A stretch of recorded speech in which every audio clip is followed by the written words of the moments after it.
Good morning and happy Valentine's from Australia. My name is Chrissy and today is the day of sending love, and I thought I'd get on and do this video and we'll send some love and beautiful strength and kindness out to anybody around the globe who's watching this video.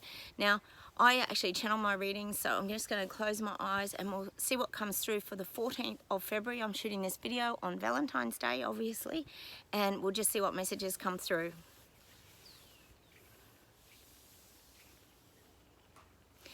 And I'm getting that the masses are rising, and this is not being talked about. I think we can pretty much say that on mainstream media there is zero being spoken about on the media channels. We know that this is only available on YouTube, Rumble. There's a lot of channels now that are kind of starting to really show a lot of this stuff. There's certainly a lot of live streams going on, I know, around the Canadian protest truckers.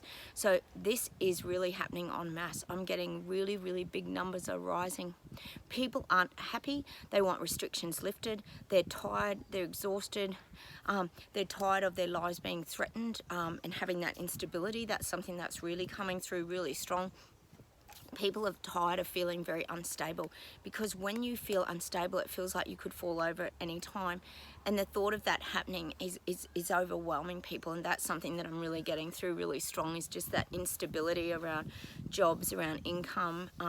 People are wanting to know, can they go and purchase things? Like, there's this very, very big uncertainty around a lot of people, and this is all around the world and around the globe, not just here in Australia, where we're really experiencing tyranny on a very high level. Again, I've unfriended a few more friends on Facebook. I'm sure you guys are having the same experience with the divisions that are still being pushed on mainstream media. We know that's definitely happening. So the big divide is still continuing. That's something that I'm getting very strongly, even in my own life. I'm sure you guys are experiencing that too.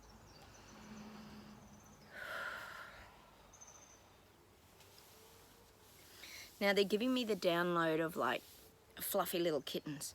So whenever you think of like a fluffy little kitten, especially if there's a cat has just had a litter, and you've got all these little fluffy kittens all together, huddled together, and they're cute, they're adorable, you want to pick them up, you want to cuddle them, and they're meowing and meowing and meowing.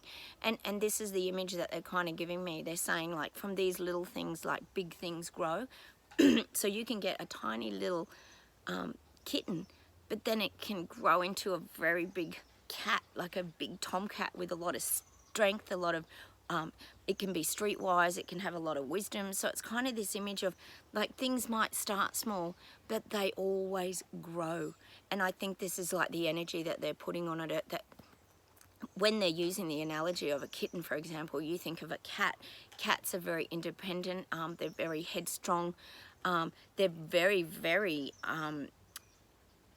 independent is definitely the word I'm getting again. So they're independent in their thoughts, their beliefs.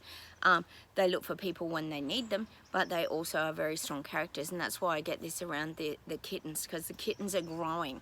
And this is the image. There's this softness and underlying sweet softness, but it's also growing into strength, because cats, if you think of like a tomcat or any sort of cat, they're very resilient. They have 9 lives. There's a lot of characteristics about a cat that we can kind of compare ourselves to. I guess that's what they're saying, is kind of this parallel to the cat, because we are independent. We have the 9 lives. We're very resilient. We can get knocked over and we can get back up. We can land on our feet. So that's why they're using this sort of cat analogy. And inside we're like soft like a kitten, but we also have this sort of warrior-like independent streak that keeps us moving forward. And I think that's what something that we have to sort of start to think about, is that we are still warm and caring inside, but we do have that strength and that independence, and that is really growing, like from the kitten to the grown adult cat. And that's some image that they're really showing me, is that these things are really changing en masse. People around the globe are standing up now. They're standing up for human rights. They're standing up for humanity, and they're wanting people to reconnect and get their lives back. People are exhausted, they're worn out, and they're tired of the rubbish and the garbage that they're being fed on the media now. I really believe that as we move forward into 2022, there's going to be a lot of questions being asked around the media. This is going to be an area that's going to start to be really looked at now. I think we can all relate to that. CNN, I think it is collapsing over in America there, and I think that's going to start happening here in Australia, and I think other countries are going to experience this real collapse of these mass media corporations, because people are just switching them off and they're not watching them anymore. People are looking for those other platforms, and this is what I talked about at the end of last year in my December readings, the splitting of all these kind of platforms, the social media. Like, we're going to have our own platforms for our own interests and the directions that we're wanting to go in, and that's already happening. If you think about the Joe Rogan and all the dramas that have been happening around him with Spotify and Rumble and all this kind of stuff, there's a lot of changes, and that's definitely already happening. But that's what I'm seeing. I'm seeing a lot of collapsing in that mainstream media on TV, and the stuff they're spoon feeding people is just not the honest truth. And I think we can all be aware of that there's been a lot of lies being told on a very continuous basis that has really had an effect on a lot of people's psyche and brainwashing. And you know, they talk about the mass psychosis, but that's a real thing. And I think a lot of this sort of stuff is going to keep crumbling. It's not just going to be CNN. I think this is going to be a worldwide effect that it's going to have on these media platforms that are, as we know, not allowing the truths out. I still get Canada is rising. I'm seeing like police chiefs starting to negotiate with these truckers. I can see that they're going to have to start to shift the mandates. They're going to have to pull things in. This is not healthy for anyone. This big divide that's been happening everywhere, not just in Canada, it's been really unhealthy on people's mental states. And I think the fact that Canada is still rising says a lot about how they feel about their political hierarchy. They're not happy. The people in Canada are not happy. They have been dictated to for long enough, and they will make a stand. I feel like there's a lot more people starting to join that movement now. I don't feel like things are going away. That platform has started, and this is about the mandate crisis. And I think even here in Australia we can relate to this, because I think we've currently got nurses again striking this week because they're understaffed and obviously underpaid. But the mandates came in here and we lost thousands upon thousands of nurses, but they don't talk about that on mainstream media. Of course, they blame the unvaccinated for filling up the hospitals, and I'm sure that's what's happening in wherever you're living around the globe. Germany, Belgium, so many places. Well, the UK is opening up now, but you're probably still getting blamed over there as well. So these are the things that the media aren't reporting. They're not reporting the truths about, and I don't know why people don't see that. Like, you know, one minute these people were heroes and the next minute they're mandated and sacked from their jobs.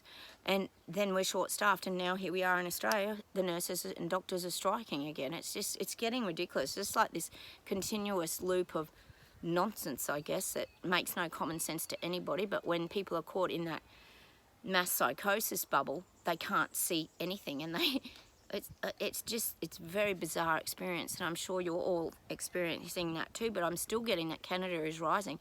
Canada is still rising up, and their energy will not be defeated. I feel like their energy will not be defeated, because they are bringing in, it's almost like they've got a backup of like stormtroopers of their own. So they've got like this surge is happening. They're coming behind them. And we might not be seeing that. We might not be seeing that on mainstream media, but it is happening. There is something going on behind these Canadians that are going to bring a mass movement. And people better be ready for it, because this is going to happen. This is not just going to be an experience in Ottawa anymore. And I think we know that right around the globe, here at Australia, New Zealand. There's so many places standing up now to all this tyranny and dictatorship that's been going on. But I really feel like these Canadian truckers are going to get even more and more strength in numbers. This is not going away. I feel like it's going to continue definitely for the next few weeks. I feel like this uprising, this is an uprising they can't stop. It is the tidal wave of all tidal waves, and it is coming, and it is coming really fast. It's coming like an absolute, with a roar, and it's like a steam train just coming. The momentum of this is huge, and it is not going to stop. These truckers have a resilience that I think no one was prepared for, and I believe that their resilience is to resolve this problem and situation. They're tough, they're strong, and I think they're mentally strong. And I think sadly people really underestimate truck drivers, but they are the backbone of the country, and they are what keeps things moving around, and they keep a really good flow in all of our countries right around the globe. Truckers are an important part of the infrastructure in society, and do not underestimate their intelligence, because these guys are very organised in Ottawa. They know what they're doing, and they have a great big following now. That there is no turning back, and they know there's no turning back. If this divide continues, they know it is going to destroy people's livelihoods, and they're not going to stand by and allow that to happen. And look, shout out to them. I just love their strength and that resilience that they have. They're very peaceful, and I tell you what, they're very patient, and you know, they have laughs, they've got music, they've got people coming in down encouraging them. So they know they've got a lot of support of the people. So they're not feeling isolated in some fringe minority. That's not the case anymore. These truck drivers are changing this world, and you guys out there need to stand with them and be part of this movement going forward, because it's happening and it's coming like an absolute freight train now. There is no stopping this movement. It is onward and upward for the Canadian truckers and all the people who are coming behind them. Because I tell you what, even in Australia here, there's a lot of people that are unhappy about being told you get 2 jabs, life back to normal. And now they're being told, no, 3 jabs and your life might get back to normal. And we're still going to continue the green passes. I still can't go to places here in my hometown because they're still doing green passes. The world has gone completely crazy, and I think that's something that we've got to really recognise in these truckers, is just they are the strength, and they're going to be the backbone behind this movement. And this is far reaching. This is reaching small islands, it's reaching big continents. This is making a difference. So please, Canadian truckers, stay strong. On this Valentine's Day, I'm sending love, love, love, love to Canada, because I love you guys, and I love all my subscribers and people from all around the globe that I communicate with. We help each other through this, because that's how we do it. We support each other and we stay strong for each other, because we have to do this now, and we have to make a difference in this world, because it is crumbling around before us, and we can't stand there and allow that to happen. I'm just going to see if there's any final messages in this reading as well. And I definitely get believe and trust in the outcomes. The outcomes are going to be positive. This is not going to be squashed and go away. That's not going to happen. I know a lot of people think, oh gosh, are the police going to come in and just drag everybody off? And this is all just not going to happen. But I can tell you here, even in Australia, I went to the march the other week, and it has quadrupled in numbers. People came from all over Australia this weekend to march in it. So these things are growing. My husband talked to a lot of people there. There were vaccine injured people. There were people for all different reasons that were there. These are not anti-vax marches. I just want to highlight that. This is about freedom moving forward and having choices and being able to keep our jobs, to feed our children. This is a much bigger problem. Like, this is far reaching. This is beyond just getting vaccinated and not getting vaccinated. I think we can all see that now, that this is a big thing about power, division, conquering and divide, and we're not going to stand by and allow that to happen anymore, because we want our lives back, and that's what we're all fighting for. That is what freedom fighters are doing. They are standing up, and they are letting these governments know that they're not happy.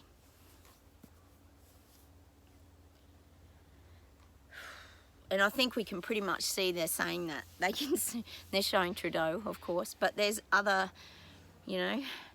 governments around the world too, that they're acting like spoilt children. They're showing that, jumping up and down, like, why aren't you taking what we're saying, and why aren't you just doing what you're told, and why aren't you behaving, all you people out there? And if we think about Jacinda Ardern in New Zealand, obviously Trudeau in Canada, there's the guy in France, I know he's completely out of control. He was going to piss off all unvaccinated people. But they're showing me, the guides are saying now they're having their big little tantrums because people aren't conforming and they're not complying and doing what they just thought they would just jump in line and do. It's just not happening anymore. And that's why this big freight train is just coming at them with force now. It's not going to stop. So it's not going to stop any time soon. Sorry, the words come so quickly, sometimes I can't get them out.